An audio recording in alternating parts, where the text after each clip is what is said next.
Bom dia, irmãos.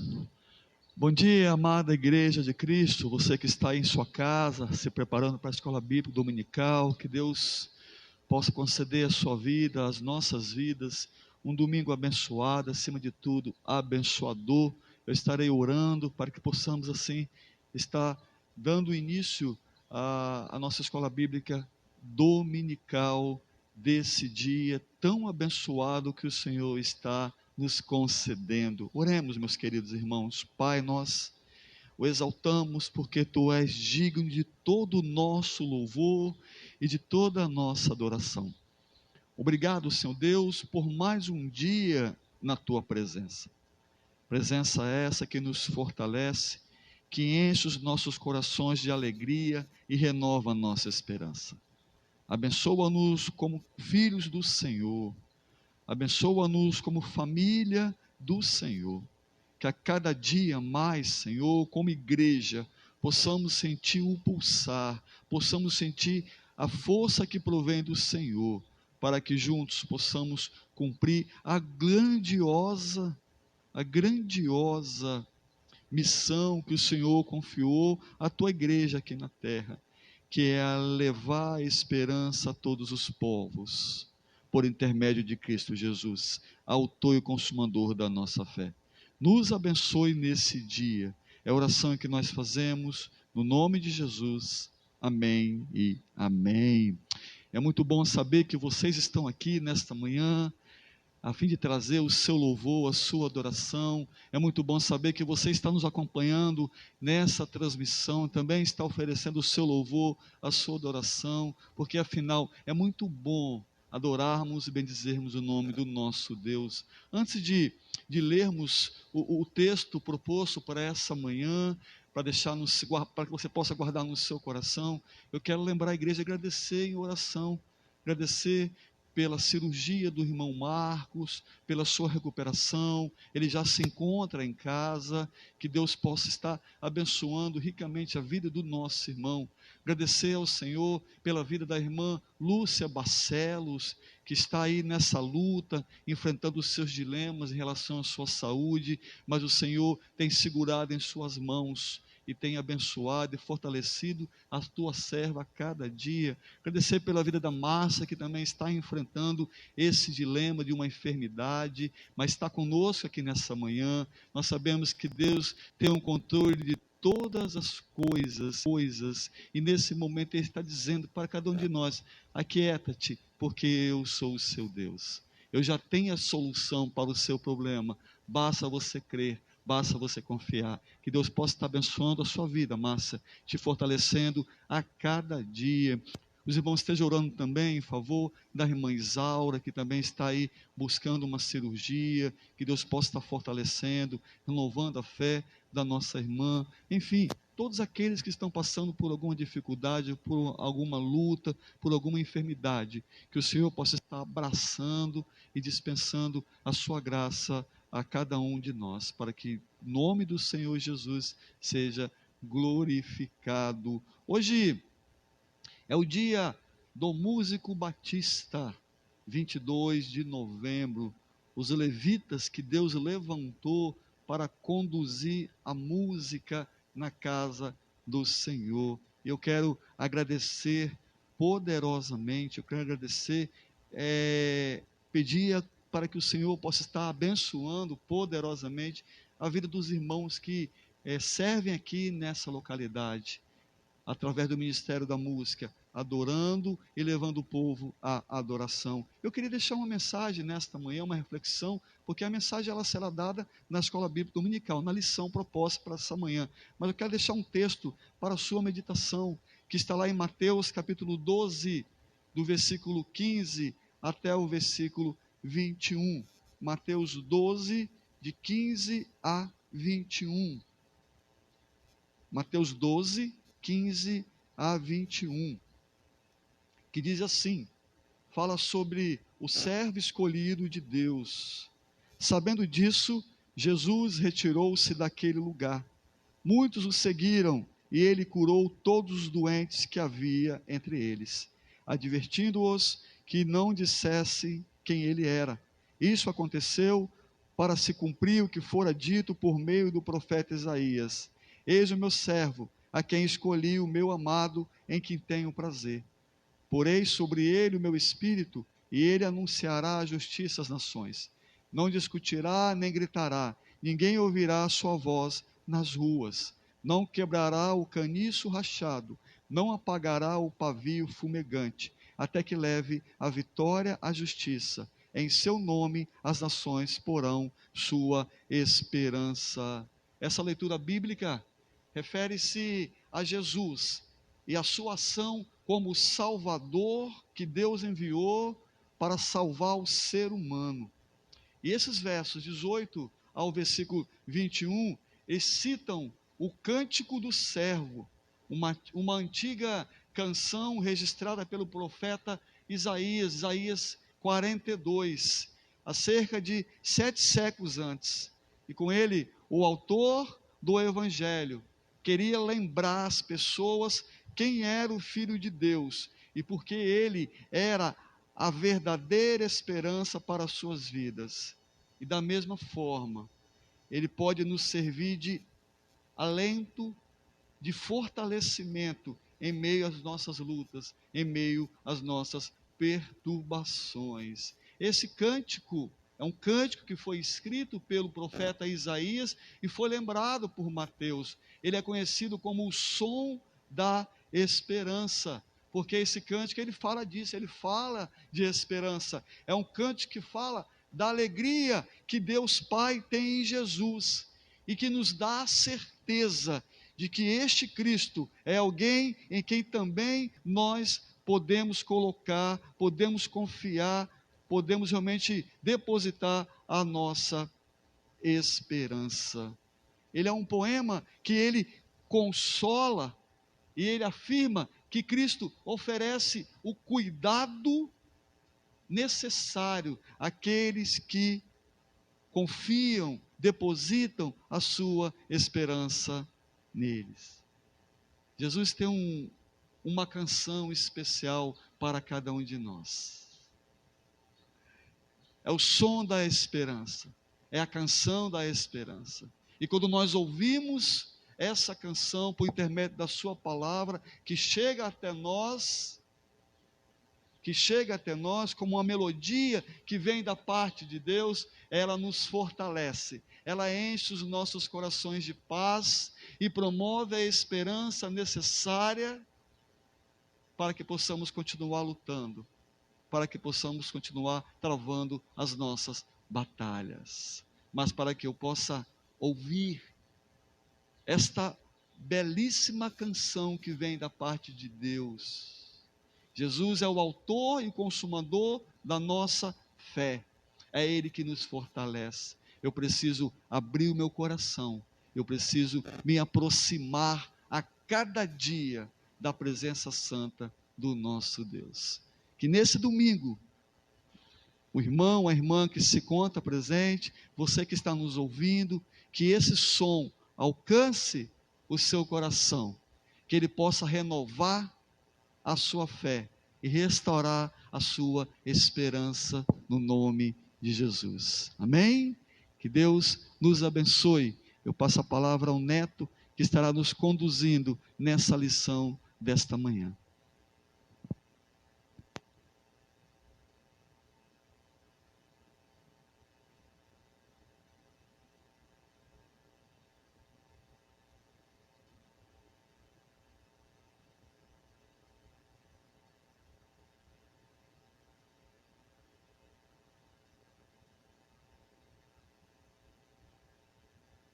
Bom dia, irmãos.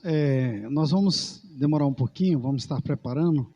Eu gostaria que os irmãos estivessem aqui mais próximos, a gente fazer aquela roda, aquele costume nosso de sempre. Graças a Deus, hoje nós estamos num número muito bom, né? Estamos voltando a estar na casa do Senhor. Então, eu quero pedir que os irmãos estejam se aproximando numa distância confortável, né? Para que os irmãos a gente possa conversar sobre a lição de hoje, né? Vamos ficar aqui bem próximos, né? De maneira que os irmãos consigam participar da lição, para aqueles que estão em casa poderem também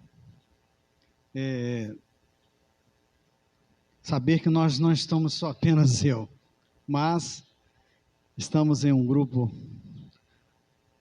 bem maior, e a graça de Deus que nos trouxe até aqui.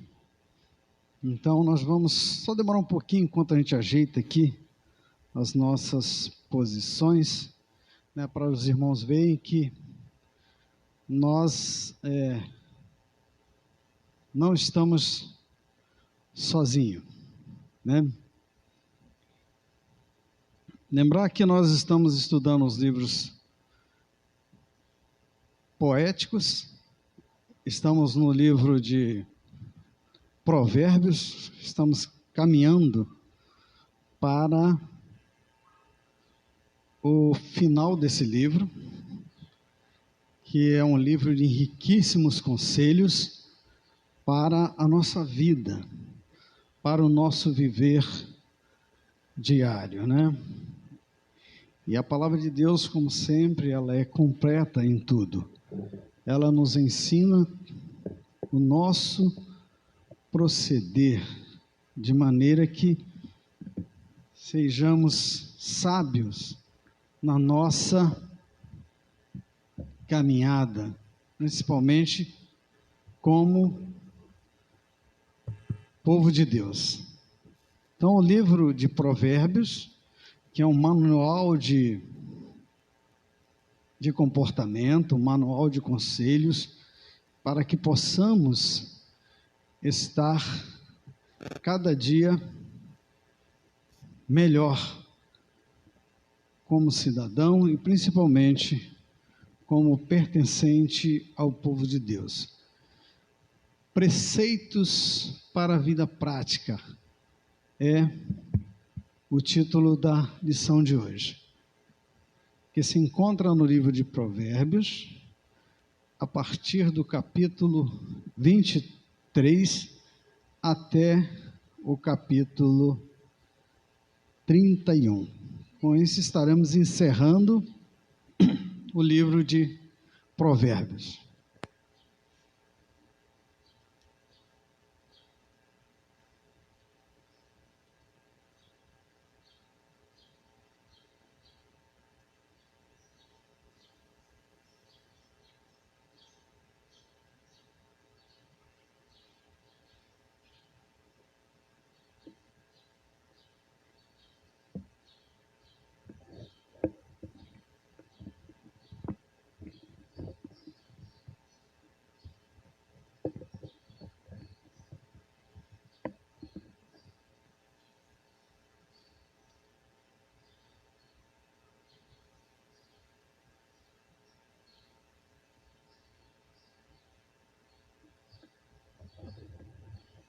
Nós, como continuação do livros poéticos, estamos nessa parte do livro de Provérbios, a partir do capítulo 23 de Provérbios. É interessante que nós vamos ver aqui que o livro de Provérbios, ele não é só apenas escrito por Salomão, mas existem também outros que cooperaram com suas sabedorias para que o livro de Provérbios fosse escrito. Os capítulos 1 a 24 são escritos por Salomão. Os capítulos 25 a 29 são de Salomão, mas organizados por um grupo editorial escolhido pelo rei Ezequias. E os capítulos 30 e 31 aparecem como autores Agur e Lemuel. Apesar de não sabermos muita coisa a respeito deles, é importante saber que esses dois sábios desconhecidos registraram seus provérbios pela inspiração divina. O texto bíblico apenas dizem que Agur era filho de Jaque e que Lemuel foi um rei em Massá. As identidades de Agur e Lemuel são muito debatidas Inclusive, há uma tradição judaica que considera esses nomes como pseudônimo de Salomão. Nessa breve introdução, nós vemos isso, que o autor da lição ele traz para nós, que essas duas pessoas, Lemuel e Agur, também fizeram parte da descrição, da inscrição e coautoria também do livro coescritores, do livro de Provérbios. E esses conceitos, esses preceitos, eles são muito interessantes. Nós já vimos desde o início, a questão dos conselhos para a criação de filhos, vimos comportamentos dentro da sociedade, comportamentos como seres humanos, e principalmente o que a palavra de Deus ela nos traz é como deve ser o nosso comportamento em relação a viver em sociedade, principalmente porque representamos o povo de Deus na terra. Então, como representantes do povo de Deus e pertencente a esse povo, o nosso comportamento deve ser diferenciado dos demais comportamentos. Então, o livro de Provérbios, ele traz essa estrutura toda de comportamentos, de atitude que nós devemos tomar. Então, nós vamos ver agora, a partir do capítulo 23 e o capítulo 24, que são preceitos, são ordens, regras, normas, condições. Salomão aproveita para que nesse terceiro bloco, que vai do capítulo 23 a 29, apresentar sugestões como viver em sociedade. E ele cita, por exemplo, os versículos de número 3, 4, 6, 9, 10, 13, 17 e 21 do capítulo 23, como uma parte de como o nosso proceder em sociedade. Ele diz aqui, por exemplo, no 23:3, não cobices o manjares gostoso, porque são pão de mentiras. Então a pessoa olha assim, mas como Salomão dá esses conselhos? Na realidade não é Salomão que dá esses conselhos. Esses conselhos são dados por Deus, porque Deus através de Salomão fala a nós. E ele diz também, não te canses para enriqueceres, dá de mão a tua própria sabedoria. E ele vai dizendo, não comas o pão daquele que tem os olhos malignos, nem cobice os seus manjares gostosos. Não fales aos ouvidos do tolo, porque desprezará a sabedoria das tuas palavras. Não removas os limites antigos e nem entre nas herdades dos órfãos. Não retires a disciplina da criança, porque fustigando-a com a vara, nem por isso morrerá. Não tenha o teu coração inveja dos pecadores, antes se no temor do Senhor todo dia. Não esteja entre os beberrões de vinho, nem entre os comilhões de carne. E no verso 31 ele diz, não olhes para o vinho quando se mostra vermelho, quando resplandece no copo e escoa suavemente. Então esses conselhos são muito interessantes, que ele fala da comida e da bebida. E também para que os nossos olhos não estejam presentes nisso, como está aqui no versículo...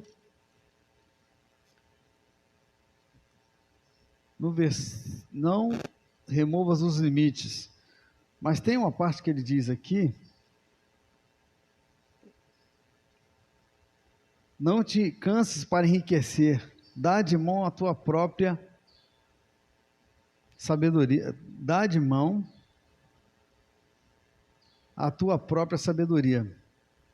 Então, as pessoas às vezes, ele fala o seguinte, você vai trabalhar muito para ficar rico, e vai chegar no final da vida, aí como tem um ditado que diz, a pessoa trabalhou para conseguir muito dinheiro, gastou sua saúde, gastou tudo que tinha, e chega no final da vida, tem que gastar o dinheiro para tentar recuperar a saúde que perdeu durante esse período que ele quis ficar rico. Então, Salomão dá esses conselhos para que nós não devamos fazer essas coisas. Afinal, ele era rei, com certeza recebia convidados com comportamentos os mais diversos. Há pessoas que têm dificuldade em se portar numa mesa e se enchem o prato e depois, como não dá conta, deixam a metade da comida, que com certeza vai para o lixo.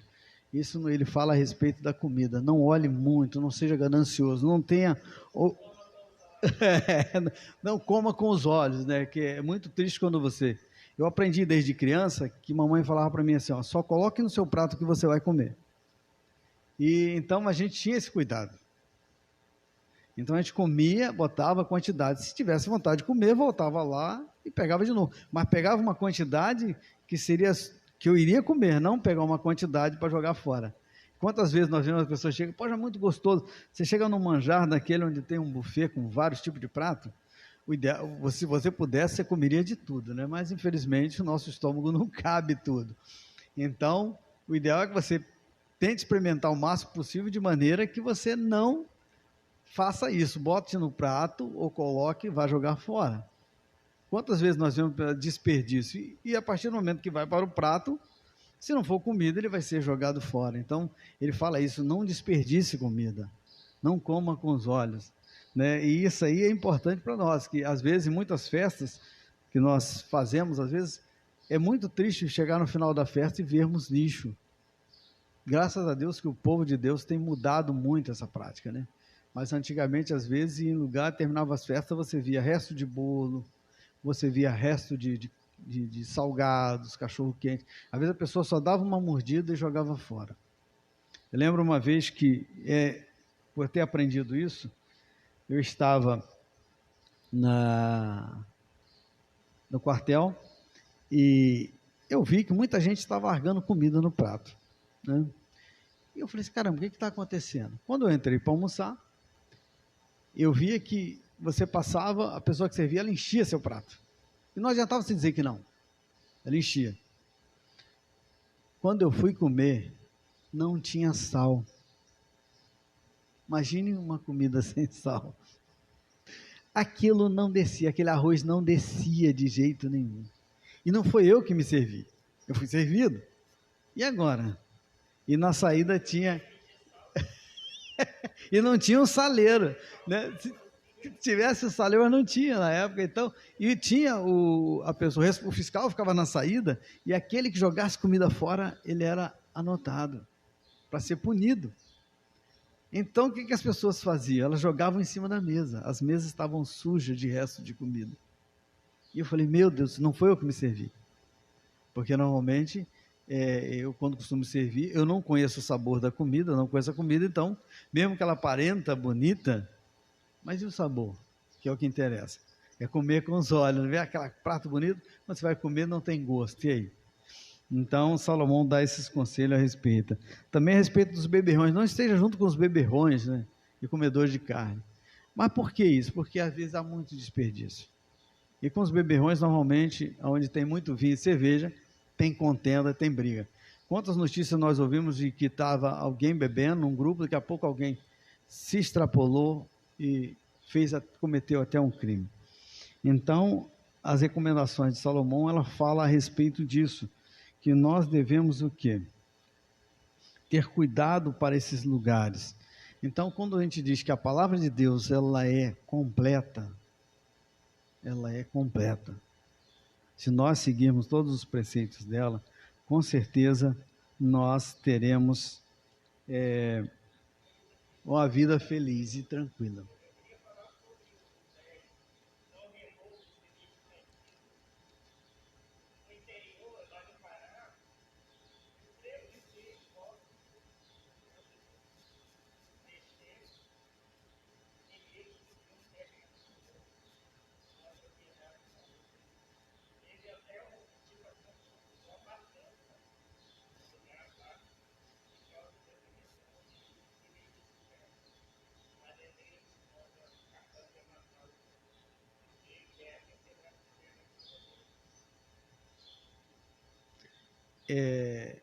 Quando ele diz isso, né? É um trato que já foi feito E esse trato, às vezes, ele traz esse problema, né?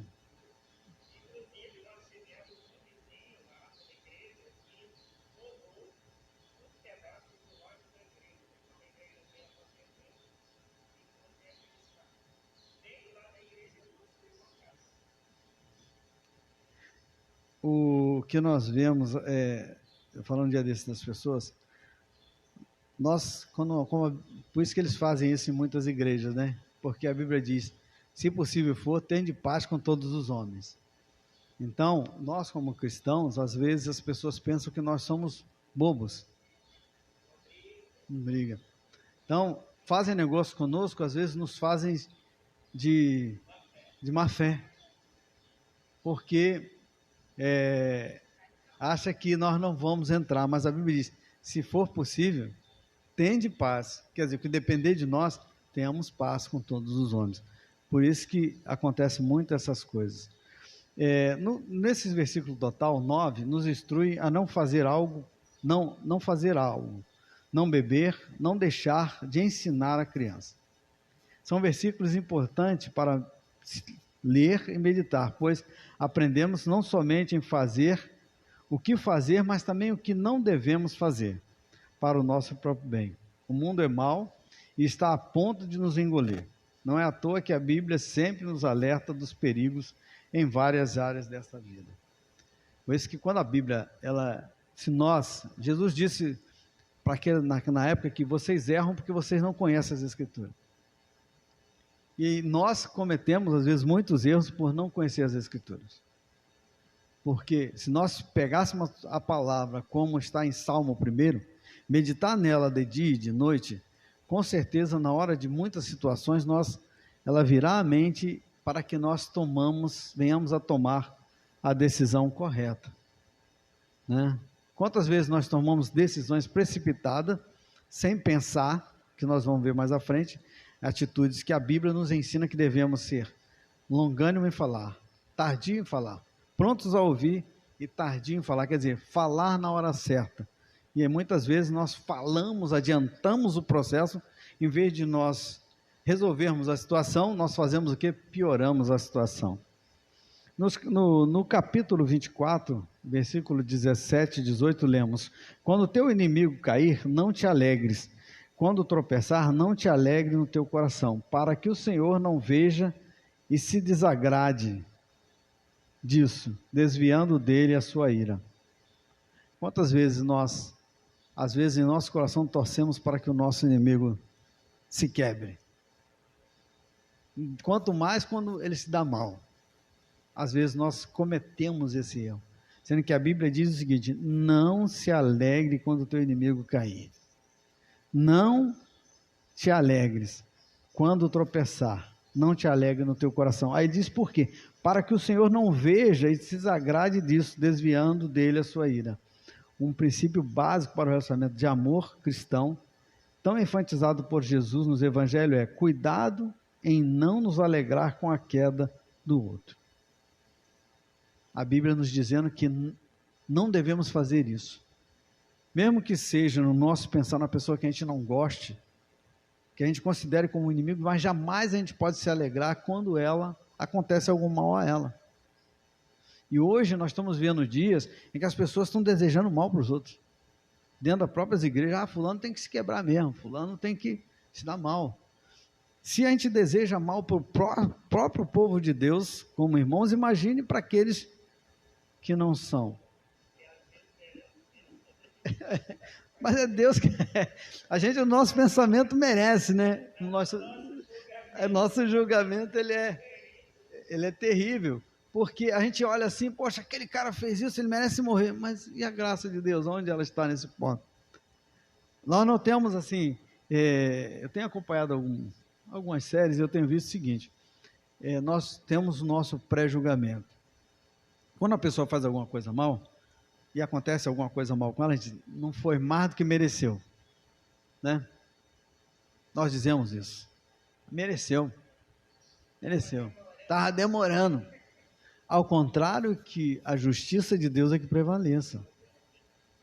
quando a gente quiser alguma coisa contra alguém, coloque nas mãos de Deus, porque Ele é o dono da justiça, para que a gente não faça isso, para que no nosso coração a gente deseje o mal para a pessoa.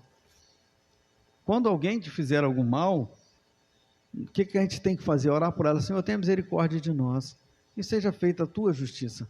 Como Jesus disse, buscar primeiro o reino de Deus e a sua justiça.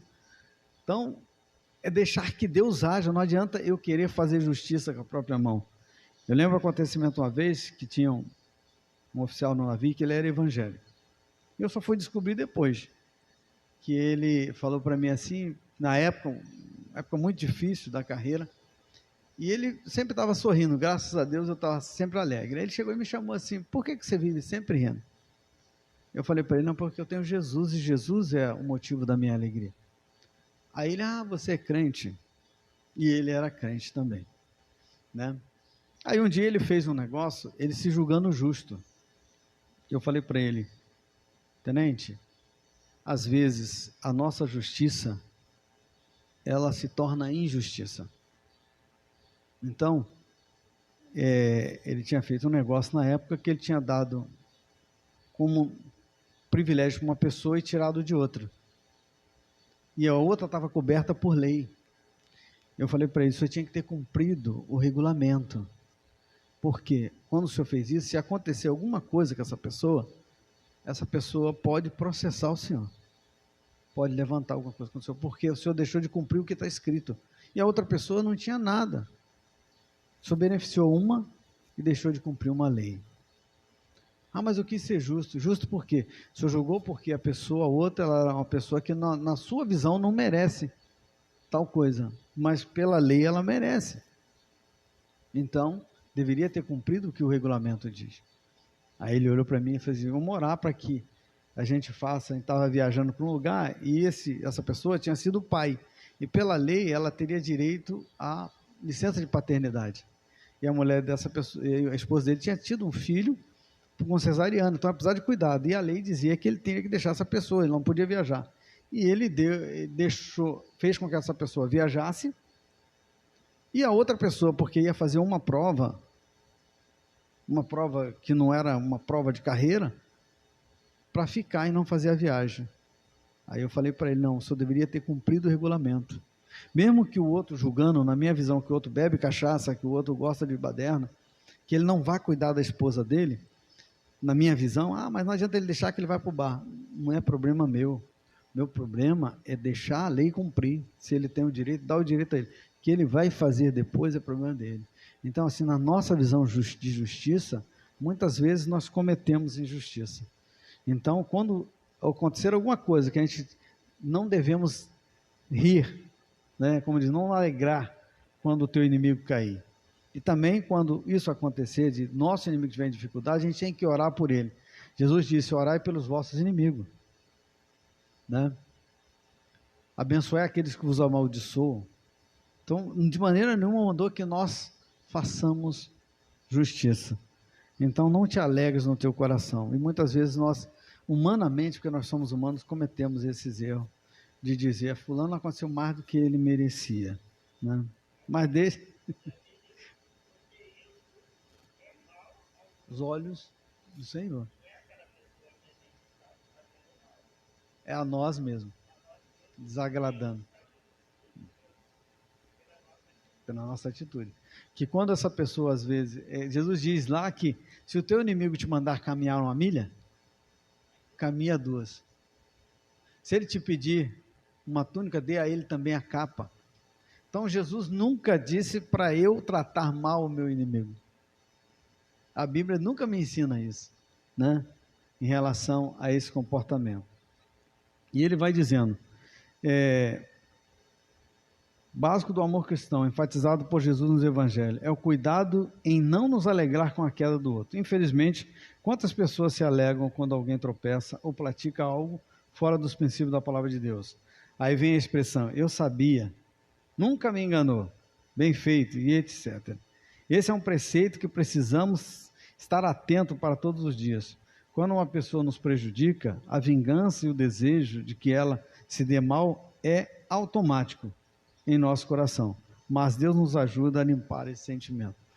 Por isso que quando a gente lê isso, não te alegres no teu coração, poxa, Deus falando para mim. Quantas vezes cada um de nós podemos ter cometido essa atitude? Agora, a partir do capítulo 25, que continua os conselhos de uma vida em sociedade. É interessante que no capítulo 25, e nos versos 6 e 7, o rei Salomão chama a atenção para que buscam os primeiros lugares de honra e depois são convidados a voltar para o final da fila. Eu ouvi isso aí,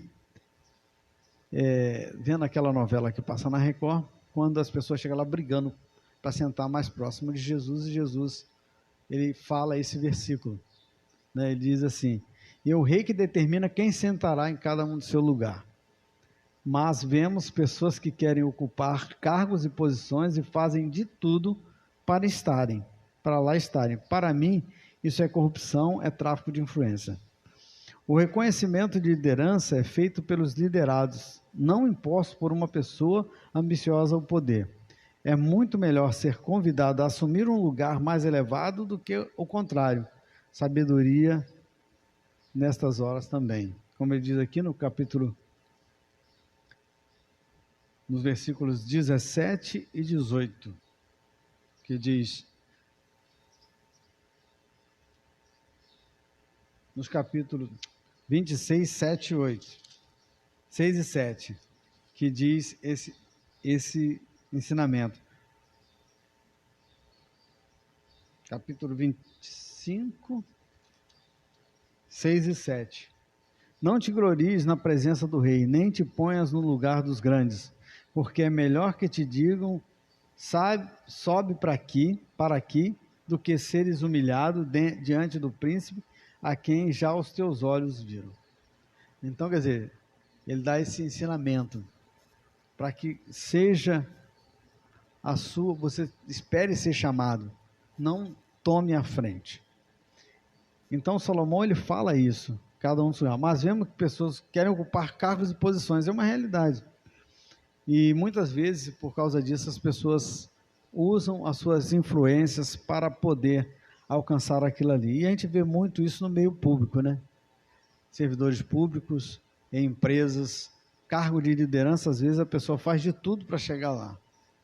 Ela não espera ser chamada com humildade, às vezes ela traça o seu caminho, e quando ela comete um erro, ela é humilhada, porque ela tentou aquele cargo e pode ser chamada de incompetente, né? A liderança é feita pelos liderados e não imposto por uma pessoa ambiciosa ao poder. É melhor ser convidado a assumir um lugar mais elevado do que o contrário. Então é melhor você ser convidado do que você tentar assumir. E no versículo 11 do mesmo capítulo, ele diz assim: como maçãs de ouro em salvas de prata, assim é a palavra dita na hora certa, a palavra pronunciada na hora certa para a pessoa certa e da forma certa é comparada a uma bandeja de prata com muitas maçãs de ouro em cima. Por isso que a Bíblia sempre recomenda: seja tardio, seja pronto em ouvir e tardio no falar. Porque se você deixar as pessoas falar, como nós vimos no livro de Jó, em que aquele último personagem, ele esperou todos eles falarem, analisou tudo para depois ele se pronunciar. Muitas vezes, essa atitude, muitas vezes não, todas as vezes que essa atitude é tomada, uma palavra bem pensada, bem dita, refletida, ela vai praticamente não provar estrago nenhum. Ela vai fazer com que a situação seja melhor resolvida do que uma palavra impensada, falada na hora errada. Então, o problema é que muitas vezes atropelamos o processo e invertemos a ordem, como ele diz aqui.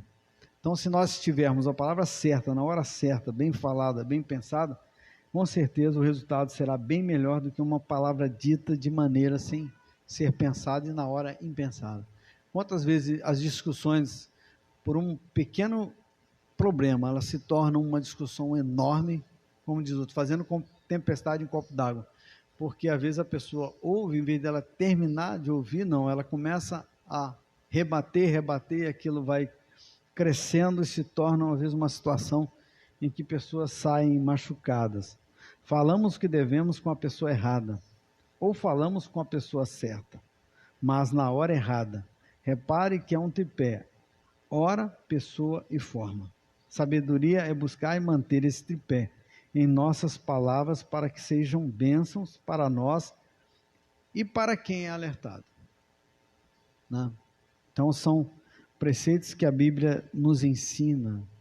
A sabedoria do livro de Provérbios ela traz para nós. Saber falar, como diz esse tripé: a hora e a pessoa e o que você vai dizer. E muitas vezes nós atropelamos esse processo. No capítulo 26, ele apresenta os conselhos de um rei a outro rei. Salomão, com sua sabedoria e posição, pode orientar. Como o louco atira as brasas e flechas mortais, assim é o homem que engana o próximo e diz: fiz isso de brincadeira. Está no versículo 18 e 19. A autoridade é fundamental ao líder. Capítulo 26, 18 e 19. Como um louco lança de si faíscas, fichas e mortandades. Assim é o homem que engana o seu próximo. Diz isso, fiz isso de brincadeira. Quantas vezes a pessoa, ela fala uma coisa agredindo a outra? Fulano, eu estou brincando. Olha o que a Bíblia diz sobre isso. Como um louco que lança faíscas e flechas mortais. É assim aquele que faz esse tipo de brincadeira, esse tipo de atitude. Fiz isso de brincadeira. Né? Como um louco que atira faíscas e flechas mortais. Assim é um homem que engana seu próximo. Quem engana alguém de brincadeira?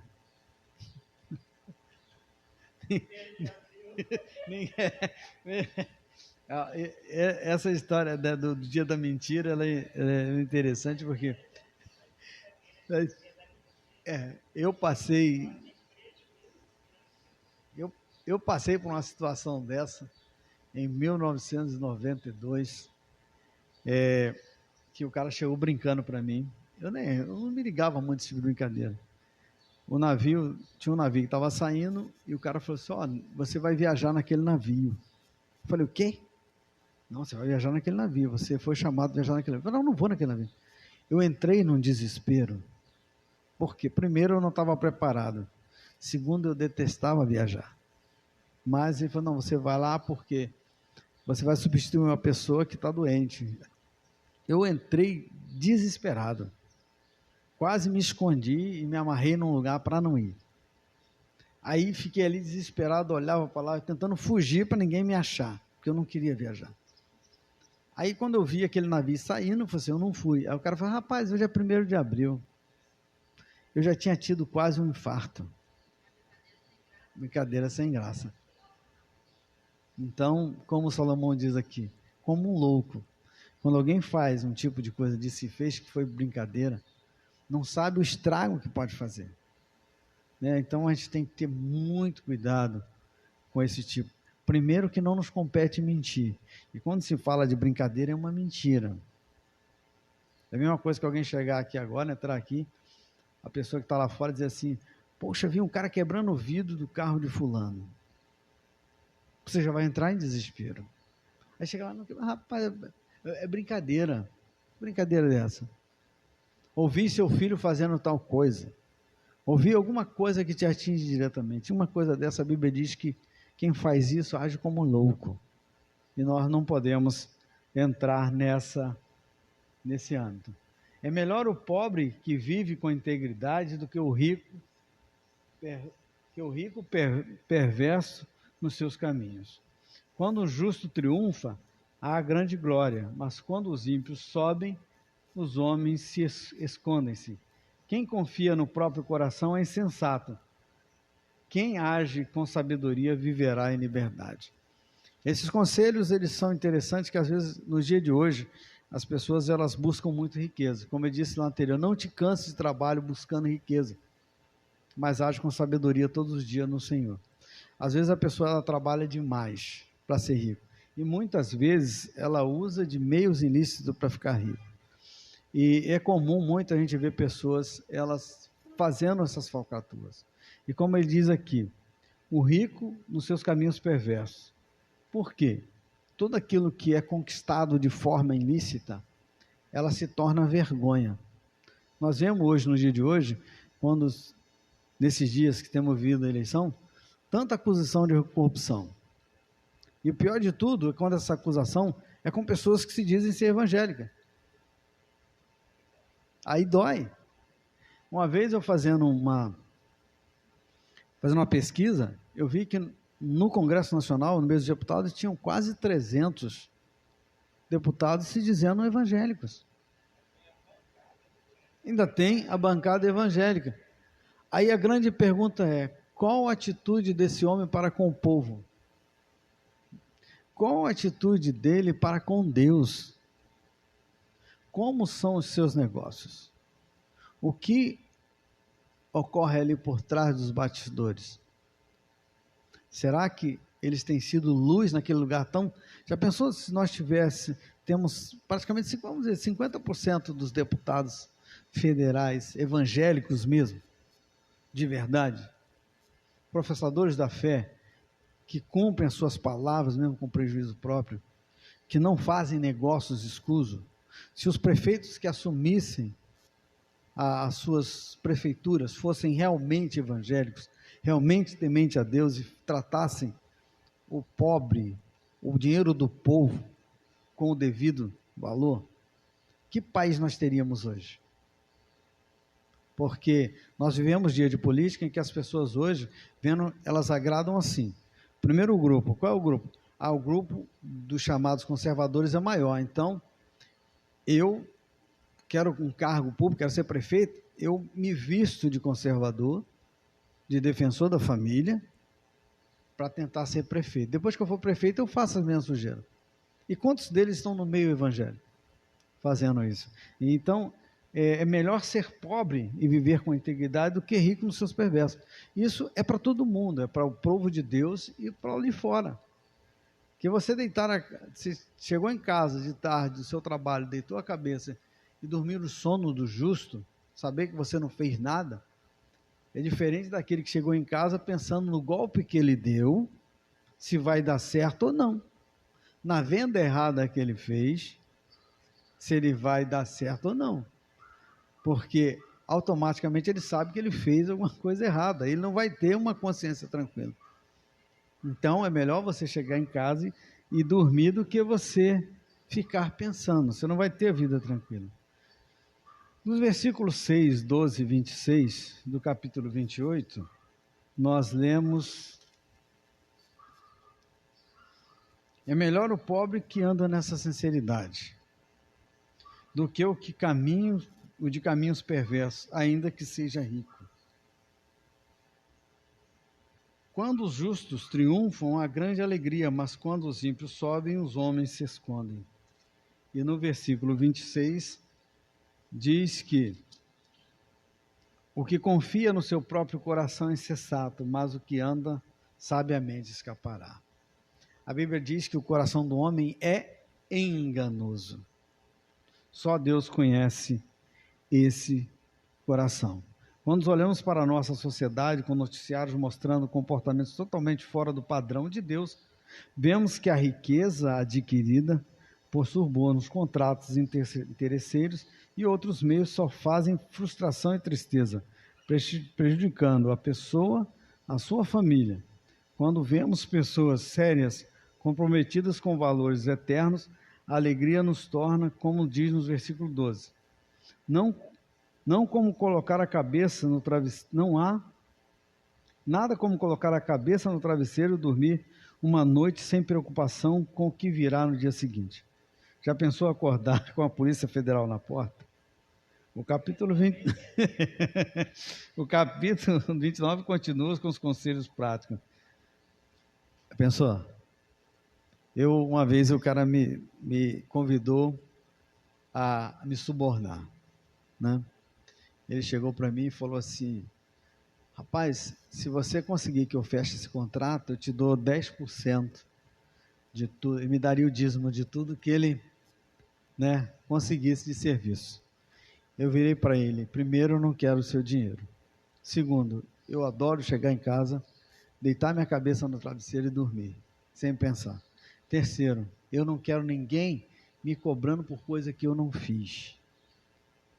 Eu quero que você cobre um preço justo, tenha o seu lucro justo e não me dê dor de cabeça. Não venha com esse papo de colocar um serviço mal feito, uma peça ruim, e depois eu estar correndo atrás de você. E você dizer para mim assim: eu te paguei. É a pior coisa que existe. Eu lembro de uma vez que um rapaz foi fazer um serviço lá em Foz do Iguaçu, na capitania. Eu peguei os 3 orçamentos. Os 3 foram fazer e eu disse para os 3 o serviço que eu queria que fosse feito. Quando os caras trouxeram o orçamento, a diferença de um para o outro era R$100, R$150. Mas o desse cara, a diferença era muito grande no valor. Eu chamei ele e falei: você tem certeza que você vai cobrar esse valor e fazer o serviço que eu quero? Não tem. Eu falei: rapaz, eu não quero dor de cabeça. Todo mundo, mostrei, os outros estão me dando esse orçamento aqui. Você está me dizendo que vai fazer o mesmo serviço por menos da metade do valor que os outros cobraram. E eu, como eu era técnico na área, eu saberia que ele jamais faria aquele serviço bem feito. E eu falei para ele, era um serviço de frigorífico, eu falei para ele: ó, eu tenho uma frigorífica, que onde você vai fazer o serviço, que ela guarda muita carne, muito congelado. Se essa frigorífica der problema, vai estragar esse material, e é prejuízo, e eu não quero prejuízo. Não, eu faço, tá bem, tudo bem. Fez tomada de preço, ele ganhou, fez o serviço. Bom, funcionou 2 dias. Quando foi no 3º dia, o cara me ligou: ó, vem cá, porque a frigorífica está parada. 2 horas da manhã. Eu, caramba. Peguei a viatura, peguei o pessoal, fomos lá na oficina dele. Falei: 2 horas da manhã. Naquele dia, graças a Deus, a frigorífica não estava cheia. Deu para tirar tudo que tinha na frigorífica e colocar nos freezer que a gente tinha. Eu cheguei para ele: o que eu falei para você? Que o seu serviço não ia durar muito tempo, porque você quis ganhar um dinheiro e quis fazer um serviço mal feito. E outra coisa, eu falei para você que se você fizesse isso, eu viria aqui com a viatura e com o pessoal para te pegar. E eu fui lá, e ele teve que 2 horas da manhã, não sei o prejuízo que ele teve que resolver o problema. Entendeu? Então, eu falei para ele: seja honesto no serviço, não cobre um preço muito barato, de maneira que você vai fazer um serviço barato que vai ficar caro. A princípio você ganha, mas depois você vai ter que pagar. Então, e o outro que fez essa proposta para mim, quando ele me deu o primeiro orçamento dele, eu caí descosta. Eu falei assim: rapaz, mas que preço é esse? Preço absurdo. Só uma peça que ele botou, eu comprava todas as outras peças e ainda pagava o valor da mão de obra. Eu falei assim: já sei por que ele quer me dar 10%. Ele quer, né, botar um preço lá em cima. Então, a melhor, como ele diz aqui, é melhor a gente deitar no travesseiro, dormir e acordar sem com a Polícia Federal. E um ditado que a gente tinha muito é assim: na Marinha até o passado é incerto. Aí fala: por quê? Não, porque se um tempo atrás aconteceu alguma coisa e você era o chefe, mesmo você estando na reserva, você poderia ser chamado para responder por aquilo. Então eu falei assim, aí o cara fazia a pessoa se acordar. Quantas pessoas nós vimos aí acordando com a Polícia Federal na porta de casa? Por quê? Porque fizeram coisa ilícita. Então ele dá esse exemplo aqui. Termos cuidado em tudo que vamos fazer. No capítulo 30 de Provérbios, é o testemunho de um sábio. Com sua atenção para este conselho, o sábio argui nos versículos 7 e 9. Peço-te que não me negues 2 coisas antes de morrer. Afasta de mim a falsidade e a mentira, e não me deis a pobreza e nem a riqueza. Dá-me apenas o pão de cada dia, para que, na fartura, eu não te negue e nem diga: quem é o Senhor? E eu, empobrecendo, eu não venha a furtar ou profane o nome de Deus. É interessante o paralelo que ele faz entre vaidade e mentira, pobreza e riqueza, fartura e negação. O autor estava preocupado em negar ao Senhor o seu prejudicado, ou prejudicar o próximo furtando, ou colocando a culpa em Deus. um exemplo para nós, a sabedoria nas escolhas, de maneira que Deus seja sempre orientando, que Deus esteja sempre orientando em qual direção ir para que a nossa vida seja um reflexo de sua luz em nós. É interessante que, quando, fazendo um paralelo com isso, Jesus ele disse sobre as aves dos céus e sobre os lírios do campo. Ele diz: o Pai tem cuidado de vocês. Vocês não devem se preocupar. Mas o que acontece no dia de hoje? Eu estava conversando com uma pessoa esses dias, falando o seguinte: quando eu era criança, muitos eram chamados. O pai tinha assim, quando o filho era chamado para o ministério, ele tinha um orgulho de que o filho foi chamado para o ministério ou ser missionário. Hoje em dia a gente não vê isso nas igrejas, porque os pais estão instruindo os seus filhos não servir a Deus, mas servir ao mundo. Querem que o filho seja doutor, advogado, médico, engenheiro. E bem remunerada. Bem remunerada. O que o sábio diz aqui? Não me negue duas coisas: que eu não seja rico nem pobre, que eu seja normal. Mas no nosso dia de hoje nós queremos que os nossos filhos sejam ricos, não que tenham o suficiente, porque, como Jesus diz, tudo isso aqui passa. E as pessoas, às vezes, elas estão galgando ser rica, conforto, dinheiro, posses, elas querem isso, e o reino de Deus para elas não serve. Então nós vemos isso acontecer. E na nossa época, eu lembro, criança lá na igreja onde eu estava, quando a gente, assim, uma criança sentiu o desejo de ser missionário, de pregar a palavra de Deus. Hoje é raro a gente ver nas igrejas uma criança que diz assim: eu quero ser pastor, eu quero ser missionário, eu quero ser jogador de futebol, né? Eu quero ser deputado federal, quero ser senador. Mas e pregar o evangelho? Um dia desse postaram que o menino quero ser cantor, eu quero e agora é influenciador digital. A maioria dos pais já está botando seus filhos em frente a um celular, em frente a uma câmera, e ele lá brincando. Aí, quantos seguidores? E cada seguidor, e aquela coisa, já tem 1.000, já tem 2.000, já tem 3.000, agora é assim. E estão ganhando dinheiro. Aí a gente vê as pessoas, esse tipo de influenciador, né, que se a gente não tiver cuidado, não sabe nem o que eles estão influenciando. Mas normalmente, eles começam com boas coisas, daqui a pouco eles influenciam para o mal. Então, não ser pobre e nem ser rico, ser normal.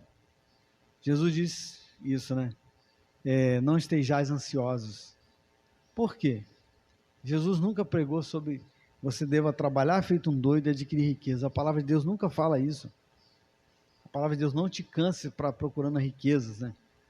E aqui o sábio ele vai dizer essas duas coisas, fazer esse paralelo. O autor estava preocupado em negar ao Senhor ou prejudicar o seu próximo. Quantas vezes as pessoas fazem isso? A sabedoria nas escolhas, de maneira que Deus esteja sempre orientando qual a direção para que a nossa vida seja um reflexo da sua luz em nós. Essa deve ser a principal preocupação de cada um de nós, para que possamos refletir a luz de Cristo. Nós não podemos nos preocupar com outro testemunho a não ser do que nós somos chamados, cristãos. Essa é a nossa preocupação. Quando nós fizermos um negócio, ele é cristão, você pode confiar. Quando nós fizermos um compromisso, nós cumprirmos. E hoje o que mais existe é quebra de compromisso. É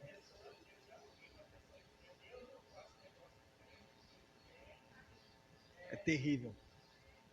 Só misericórdia. Não paga.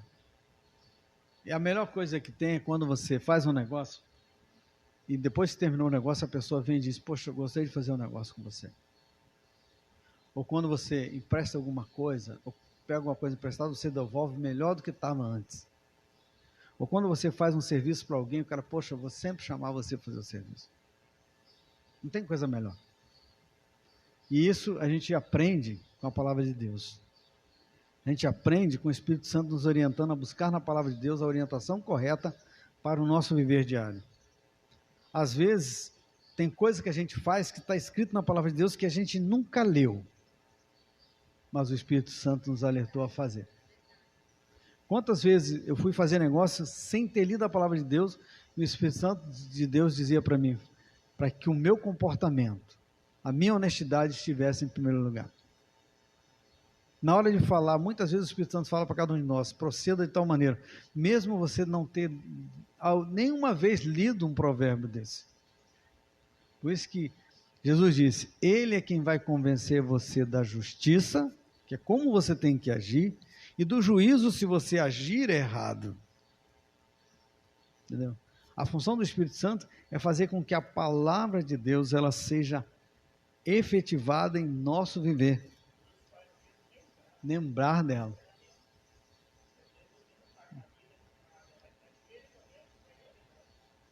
Do seu.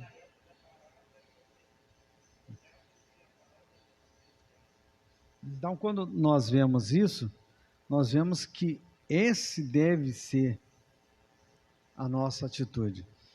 No versículo 24 a 28 diz, há coisas na terra que são pequenas, mas exatamente sábias. As formigas são um povo que sem força, no verão, preparam o seu alimento. Os coelhos, um povo sem poder, mas vivem nos penhascos. E os gafanhotos que não têm rei, mas avançam todos enfileirados. A lagartixa que pode ser apanhada com as mãos, mas anda nos palácios dos reis. Formiga, coelho, gafanhoto e lagartixa. Pequenos... É aranha, aqui ele botou como a lagartixa, né? Mas é a aranha, que faz as suas teias no palácio. Ele fala aqui, pequenos insetos e animais que ensinam grandes lições. A providência das formigas, a segurança dos coelhos, a equipe dos gafanhotos e a liberdade das aranhas. Não é fantástico? Quando a gente olha para esses insetos assim e vê o que eles têm, quem ensinou isso para eles? Quem passou essas atitudes?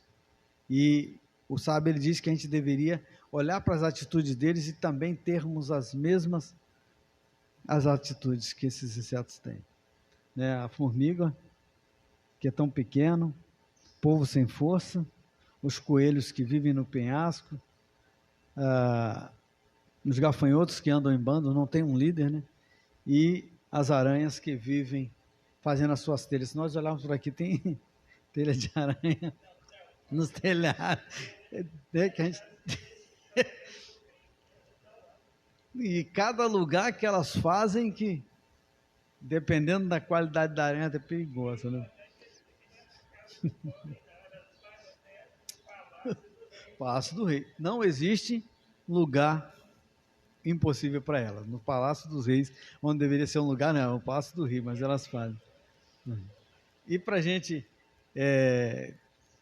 ir para a parte final do capítulo 31, é os conselhos de uma mãe.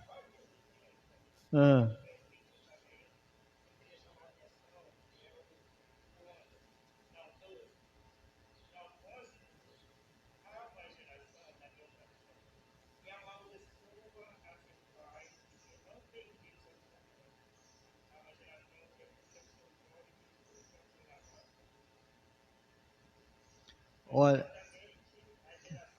atual. E a gente olhando, tá vendo? Por isso que tem coisas que a gente vê, é a mesma coisa. Quando ele diz isso mesmo, há uma geração que amaldiçoa seu pai e não bendiz a sua mãe. Há uma geração que é pura aos seus olhos e que nunca foi lavada da sua imundícia. Eu acho que ela está certa.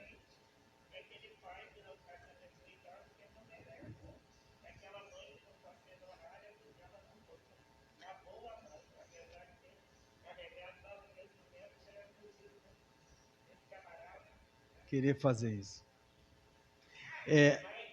Eu falo para meus filhos que não importa o que a mãe deles tenham feito. A Bíblia diz, honra teu pai e tua mãe. A Bíblia ela não te diz assim, mas seu pai não vale nada, se a sua mãe não valer nada. A Bíblia não diz isso. Ela diz simplesmente, honra teu pai e tua mãe para que te prolongue os dias na terra.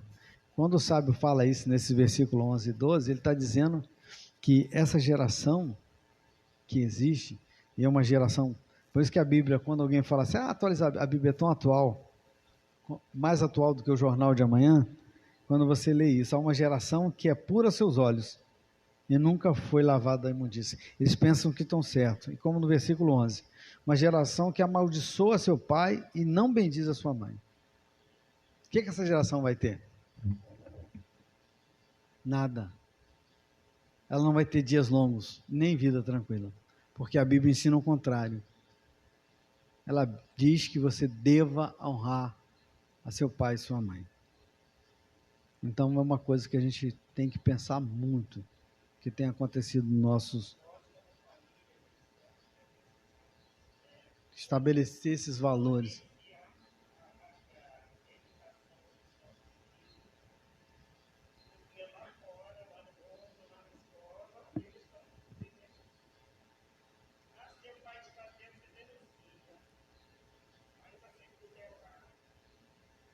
Nós estamos vivendo uns dias hoje em que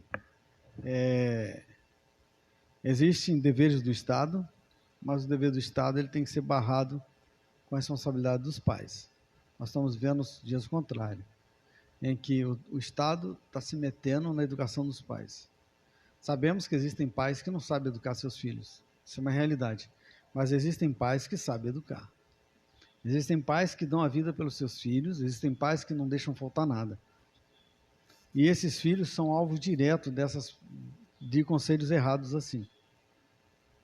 Porque se você educa seu filho, você dá o alimento, você tem todo o dever de ensiná-lo os seus limites.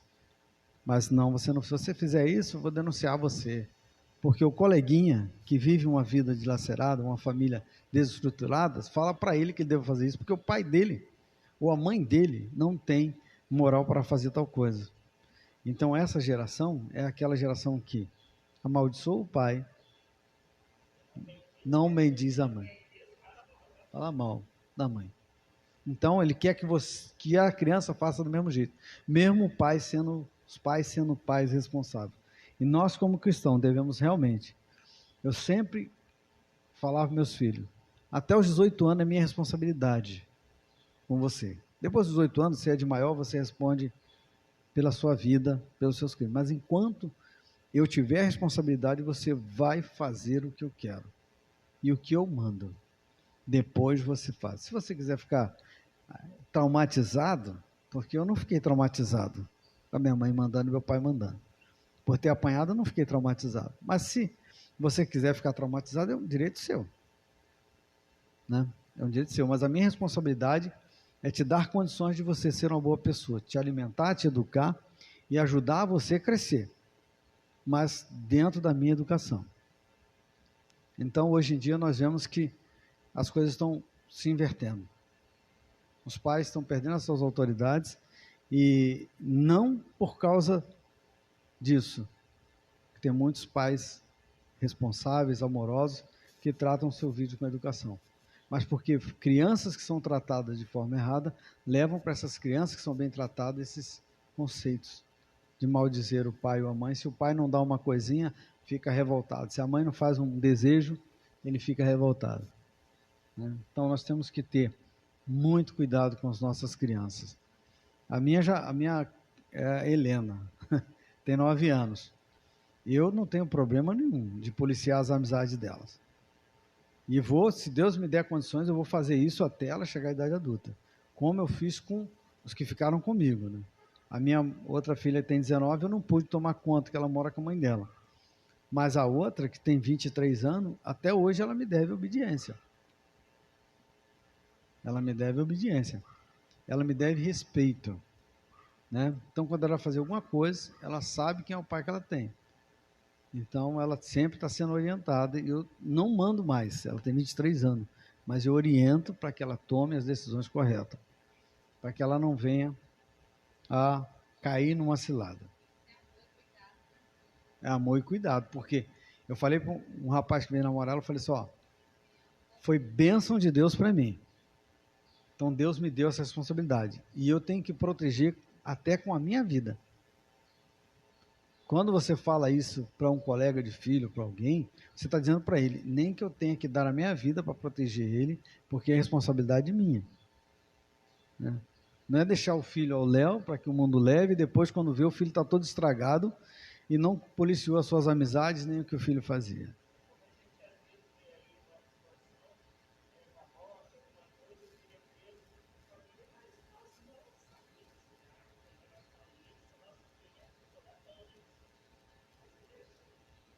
Deixa as amizades, né?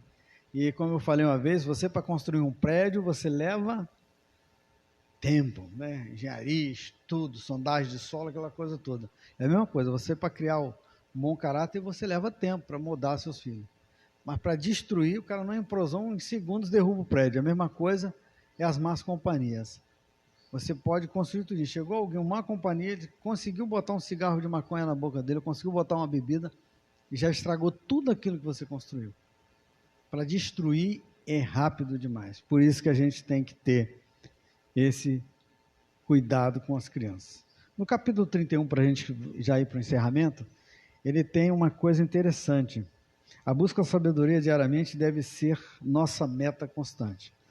Mas ele vai falar a respeito dos conselhos de uma mãe.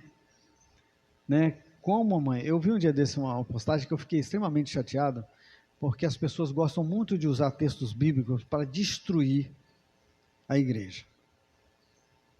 E movimentos que existem aí, eles falam muita coisa. Mas eles falam coisas, a Bíblia, tem que entender o seguinte, a Bíblia não, eles usam muito para chamar a atenção das mulheres, esse movimento. Mas só que a Bíblia existe muitos elogios às mulheres, como também chama a atenção dos homens. A Bíblia, ela nos dá conselho de todas as áreas, mas as pessoas gostam de denegrir a palavra de Deus usando coisas negativas na visão deles para fazer isso.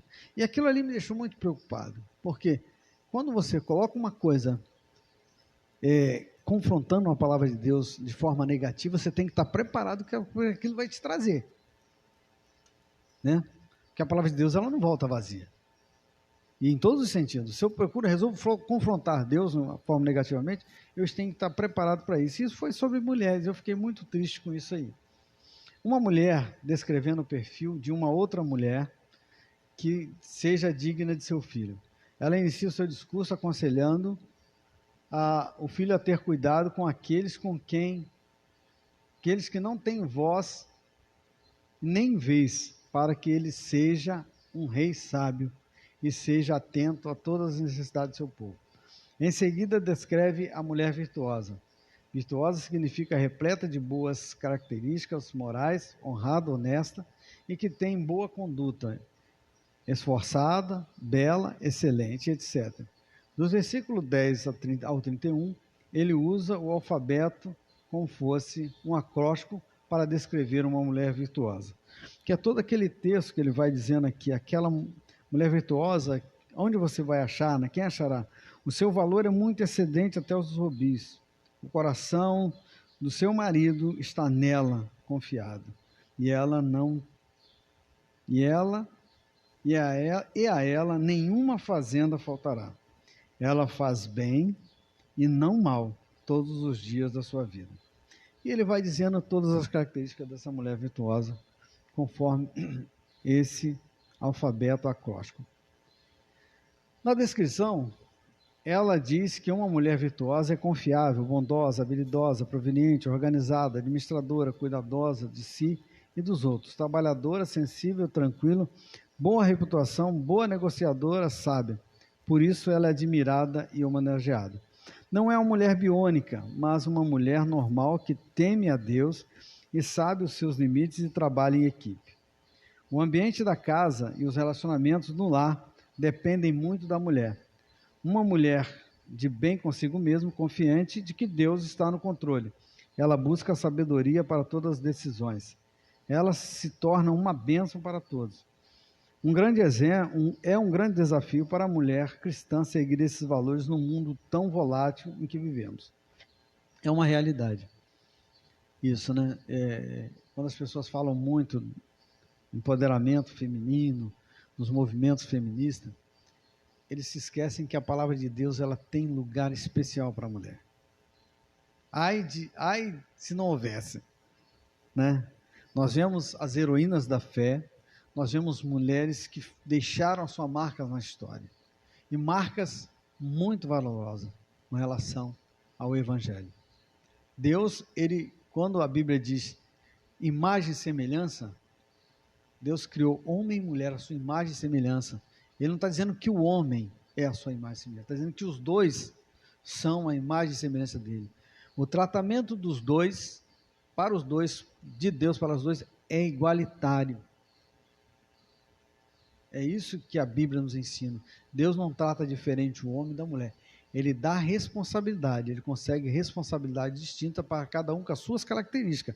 Mas de maneira nenhuma Deus, em algum momento, ele vai falar coisa diferente para os dois em relação a um ser superior ao outro. Porque os dois são imagem e semelhança de Deus. Quem faz essa divisão é o diabo. O diabo faz essa divisão. Mas Deus não. O tratamento dado por Deus aos dois é igualitário. Então, cada um tem as suas responsabilidades. O homem tem as suas responsabilidades e a mulher tem a sua responsabilidade. Se os dois cumprirem os seus papéis, será a vontade de Deus. A palavra de Deus, ela dá responsabilidade quando se fala a respeito disso. Quando nós falamos na lição passada, que quando um filho faz uma besteira, dizemos assim, é filha de fulana. Cita a mulher. Mas quando o filho é elogiado, joga a responsabilidade para o pai. Né? Mas isso é um comportamento do homem, não de Deus. E a palavra de Deus nos chama atenção para isso. Quando a palavra de Deus fala sobre isso, não despreze o conselho do pai, nem se desvie do caminho da sua mãe, exatamente porque a responsabilidade é dos dois. Mas a sociedade hoje, quando alguém faz uma besteira, denigre logo a imagem da mãe. Mas se o filho é elogiado, foi o pai que fez. A sociedade fez. É seu filho.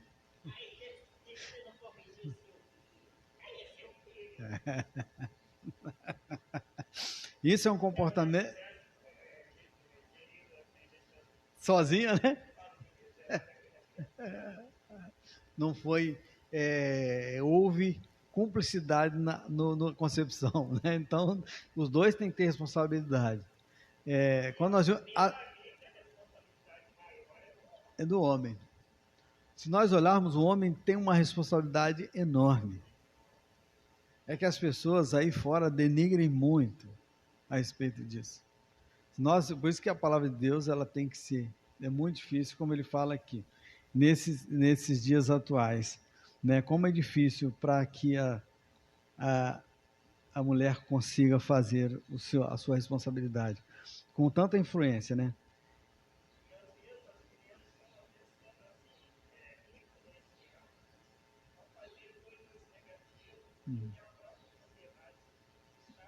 Enganando ela.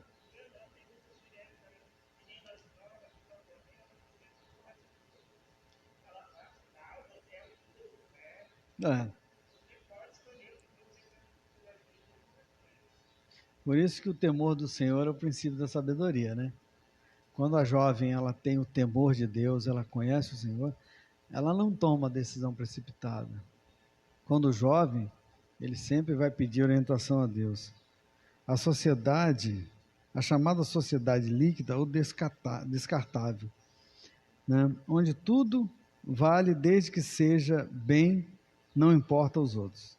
A chamada sociedade líquida ou descartável, em que os valores estão se perdendo. Mas como cristãos comprometidos com o Senhor, precisamos estar sempre na busca por uma vida íntegra, vivendo de acordo com os conselhos da palavra. A busca da sabedoria diariamente deve ser nossa meta. Nós vemos, eu fico vendo, né? Eu falo assim, eu dou graças a Deus porque Deus, Ele me protegeu desde pequeno, né? Muitas coisas eu fui. Eu falei assim, eu nunca vi minha mãe e meu pai brigar, eu nunca vi irmão meu agredir esposa, nunca vi. Vi minhas irmãs minhas serem agredidas às vezes, né, pelos seus companheiros, mas eu nunca vi. Na verdade, eu nunca vi nem meu pai levantar. Se ele levantou a voz para minha mãe foi antes de eu nascer, mas durante a minha adolescência e juventude nunca vi. Então, às vezes as pessoas confundem certas coisas. Por isso que eu digo, a palavra de Deus, ela trata de igualitário. O homem e a mulher diante de Deus são o mesmo valor. Cada um com as suas responsabilidades dadas por Deus. Ninguém é superior ao outro, mas cada um tem as suas responsabilidades devidas. A sociedade é que tenta fazer isso. O homem pecador é que denigre esses valores. Nós, como seres humanos pecadores, é que temos a mania de denegrir ou querer ser superior a alguém, ou querer destruir o outro, tanto homem quanto mulher, mas por causa do pecado que entrou, colocado lá no Jardim do Éden, não pela vontade de Deus, porque a vontade de Deus é aquela vontade boa e agradável, tanto para o homem quanto para a mulher. E para a gente concluir, o texto áureo que está no capítulo 28 diz: é melhor o pobre que vive com integridade do que o rico perverso em seus caminhos. Esse conselho mostra diariamente que a riqueza nos traz integridade, que a riqueza não nos traz integridade. Você pode ter duas coisas, mas não é o que temos visto. Você pode ter as duas coisas, mas não é o que temos visto. Não significa que ser pobre é o mesmo que ser íntegro. Pode não ser, mas o sábio mostra que um pobre íntegro, com valores morais, vale mais do que um rico com muito dinheiro, mas com valores que destroem. O livro de Provérbios desafia especialmente aos jovens a aprenderem com as gerações passadas. Filho aprende com os pais também estão aprendendo com os filhos, pois cada geração tem as suas novidades. Quando se pensava em avô conversar com o neto pelo WhatsApp, ou o neto ensinando o avô ou pai a usar as mídias sociais. Modernidade não anula os valores eternos. O livro de Provérbios apresenta as implicações práticas de confissão e de que Deus é o Senhor em tudo que nos diz a respeito da vida. A fé deve ser vivida no mundo cotidiano, onde problemas exigem sabedoria prática. A maneira como nos relacionamos com os outros indica como nos relacionamentos com Deus. Busque sempre mais conhecimento e sabedoria e seja uma bênção. Semana que vem a gente vai para o livro de Eclesiástico, que também tem muito para nos ensinar, principalmente sobre a vaidade. O Eclesiástico, ele começa já, um dos seus capítulos, tudo é vaidade, vaidade das vaidades. Que o Senhor nos abençoe, irmãos. Que possamos contar com aqueles irmãos que estão em casa para estarmos juntos aqui e compartilharmos, né? Porque é bom a gente estudar e aprender a palavra de Deus.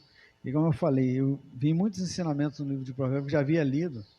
Por isso que a palavra de Deus é atual. Eu já li o livro de Provérbios, mas a gente lê, às vezes é muito difícil a gente lembrar de tudo, né? Mas fica guardado, porque a palavra de Deus ela se torna parte da nossa vida, e as nossas atitudes sendo pautadas na palavra de Deus, com certeza, é a palavra de Deus agindo em nós nas atitudes que devemos tomar. Amém? Que o Senhor nos abençoe, e logo mais à noite estaremos aqui, se assim o Senhor desejar, porque o amanhã e o depois pertencem a Ele. Vamos orar? Agradecendo ao Senhor. Eu quero agradecer a presença dos irmãos, e espero, domingo que vem a eleição de novo, né? E é aquela mesma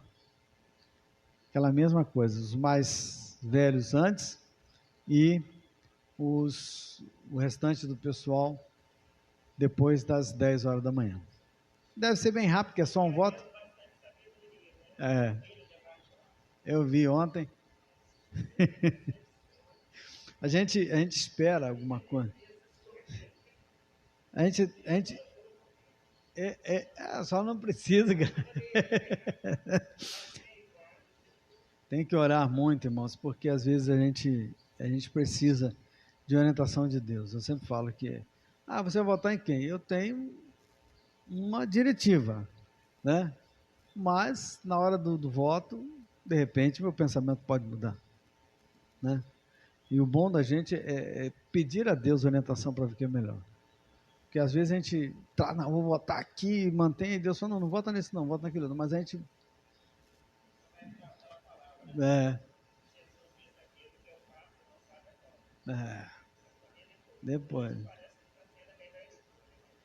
Depois. E a gente crê no controle de Deus, mesmo que a gente vote num candidato, e mesmo que ele não ganhe, ou que ele ganhe, Deus é que está no controle. Deus sabe o que é melhor. Quem vai ganhar, Deus já sabe. Agora, quem você vai votar, pergunte a ele que ele vai dizer. Então, domingo que vem, a gente estará transmitindo ainda pelo Facebook, e aqueles que puderem vir, né, para a gente começar o livro de Eclesiastes, e depois de Eclesiastes vem o livro de Cântares, que é o último livro poético, né? Vamos orar então?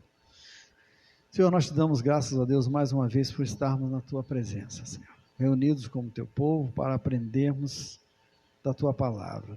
Ó Pai, que os teus ensinamentos, que são tão visíveis, os teus ensinamentos que são tão atuais, ó Pai, eles possam fazer a diferença no nosso comportamento. Que realmente o nosso viver seja refletir a tua palavra, refletir o teu reino, refletir a tua luz, Senhor, para que num mundo onde os valores têm sido invertidos, aonde a tua palavra tem sido muitas vezes denegrida, ó Deus, nós possamos vivê-la plenamente, confiando que o Senhor está no controle de todas as coisas, e que tudo tem o seu tempo diante do Senhor, tudo tem o seu tempo na terra, e é assim que o Senhor dirige. Senhor, que seja o tempo da tua igreja se levantar e se mostrar ao mundo com autoridade pelo teu Santo Espírito, buscando a cada dia mais ensinamento da tua palavra e a conhecer cada vez mais do Senhor. Perdoa, Senhor, os nossos pecados, tem misericórdia de nós, dá-nos sabedoria nas escolhas, sabedoria no falar, no proceder, sabedoria na criação de nossos filhos, e também prudência por tudo aquilo que iremos fazer. Sabedoria em todas as áreas da nossa vida, para que em tudo que fizermos o seu nome seja glorificado. Muito obrigado a Deus, leva-nos em paz para os nossos lares, nós assim te pedimos no nome glorioso de Jesus. Amém.